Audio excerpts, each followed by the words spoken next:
দাদা পঞ্চায়েত দপ্তরে আমি এলাম, সরকারের মধ্যে সবচেয়ে বড় দপ্তর, যেখানে সবচেয়ে বেশি লোক কাজ করে, সবচেয়ে বেশি সম্ভাবনা আছে। তার এটা একটা অফিস আছে, আর একটা অফিস আছে, কালকে যাব।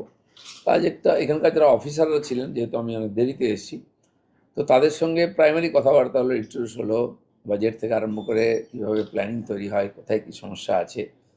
তো সেই ব্যাপারে একটা প্রাথমিক আলোচনা হয়েছে। কাল বাকিটা ওই অফিসে গিয়ে আলোচনা করব। তো এইটুকুই হলো, ইন্ট্রোডিউস হলো আর কি আমাদের যারা অফিসার আছেন তাদের সঙ্গে। পঞ্চায়েত দপ্তর এমন একটা দপ্তর যে কোনো রাজ্য সরকারের একটা গুরুত্বপূর্ণ জায়গা, সেই জায়গায় আপনি এই দপ্তরটাকে কিভাবে সাজাতে চান? হ্যাঁ দেখুন, এখানে একটা সমস্যা, অনেকদিন রিক্রুটমেন্ট হয়নি, এমপ্লয়ি নেই। এমন পঞ্চায়েতে যেখানে কোনো অফিসার নেই কাজ করবে, প্ল্যানিং করার লোক নেই, রেজিস্ট্রেশনের লোক নাই, তারপরে তো ফান্ডের প্রবলেম আছে।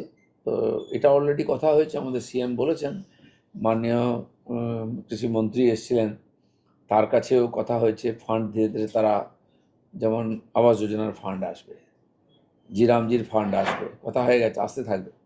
তো সেই অনুযায়ী তার সঙ্গে রিক্রুটমেন্টও করতে হবে, ম্যান পাওয়ার নাহলে খরচা করবে কি।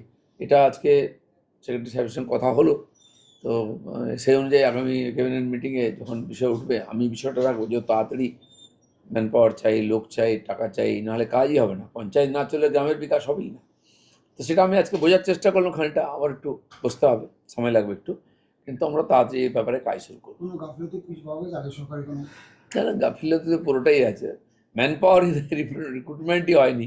তো সেখানে কিন্তু অলরেডি কিছু 6,500 মতো এমপ্লয়মেন্টের জন্য পাস হয়ে আছে, কিন্তু তার জন্য ফান্ডও চাই। এটা প্রসেসিং আছে, আমার মনে হয় তাড়াতাড়ি ওটাও হয়ে যাবে। যারা আপনার দপ্তরে কাজ করেছেন, এখনো করবেন, তাদের কিভাবে উদ্বুদ্ধ করলেন এবং কি বললেন? হ্যাঁ, প্রথমত ওনাদের কথা আমি শুনলাম যে কীভাবে কাজ চলছে, সমস্যা কোথায় আছে, কি কি হওয়া উচিত।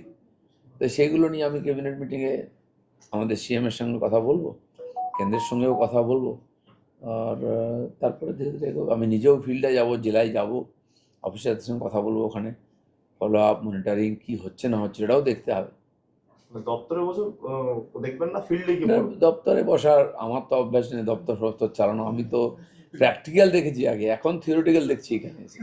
পঞ্চায়েতে কী হয় সে আপনারাও জানেন, দেখান, অনেক রকম ড্রামা হয়, সেসব কেন হয়, সেটা বন্ধ কী করে করা যায়, তারও রাস্তা বার করতে হবে।